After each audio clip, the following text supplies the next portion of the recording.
Online trading పేరుతో మోసాలకు పాల్పడుతున్న ఓ ముఠాను సైబర్ క్రైమ్ పోలీసులు పట్టుకున్నారు. 7 నిందితులను అరెస్ట్ చేసి 26.57 లక్షల రూపాయల నగదును స్వాధీనం చేసుకున్నట్లు cyber crime DCP Sai Manohar వెల్లడించారు.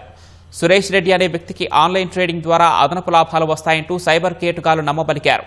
దాదాపు 43 లక్షల రూపాయలకు పైగా నిందితుల ఖాతాలకు బదిలీ చేసినట్లు పోలీసులు తెలిపారు. అనంతరం బాధితుడికి సంబంధించిన ఖాతాలో 2 కోట్ల రూపాయలు జమ కాగా విత్డ్రా చేసేందుకు సురేష్ యత్నించాడు.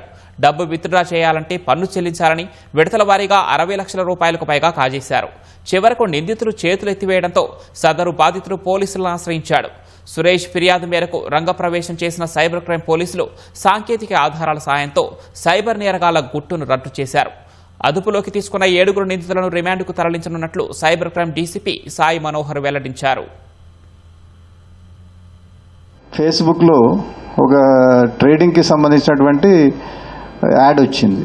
ఆ యాడ్ రాగానే దానికి రెస్పాండ్ అయితే కీర్తి నాయుడు అనే ఒక లేడీ మాట్లాడి మిమ్మల్ని ట్రేడింగ్ గ్రూప్లో జాయిన్ చేస్తాం వాట్సాప్ గ్రూప్లో అని చెప్పేసి వాట్సాప్ గ్రూప్లో ఇన్వైట్ చేసి వెళ్ళరా అని చెప్పేసి ట్రేడింగ్ యాప్లో జాయిన్ చేశారు. జాయిన్ చేసిన తర్వాత దాంట్లో ఫస్ట్ ఇనిషియల్గా ఒక 10,000 ట్రేడింగ్ కోసం అని చెప్పేసి పెట్టడం జరిగింది. ఆ తర్వాత మళ్ళీ వాళ్ళ యొక్క సజెషన్స్ మీద ఇంకొక ఇషితా ప్రయోగ అని చెప్పేసి ఇంకొక లేడీ పరిచయం చేసుకొని తను ట్రేడింగ్కి మెంటర్గా ఉంటాను, ట్రేడింగ్ ఎట్లా చేయాలి అనేది నేను ట్రైన్ చేస్తానని చెప్పేసి అతనికి కొద్దిగా ట్రైనింగ్ ఇవ్వడం జరిగింది.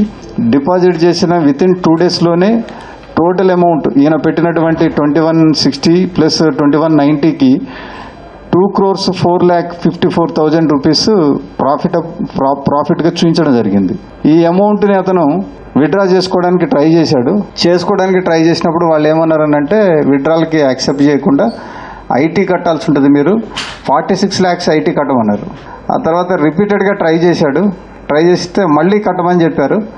అప్పుడు డౌట్ వచ్చింది, ఇది ఇంత పేమెంట్ దాదాపు నేను 95 lakh దాకా నేను స్పెండ్ చేశాను, నాకు 2 crores ప్రాఫిట్ కనిపిస్తుంది కానీ మరి విత్డ్రా చేయలేకపోతున్నానని అప్పుడు మనం సైబర్ క్రైమ్కి వచ్చి రిపోర్ట్ చేయడం జరిగింది.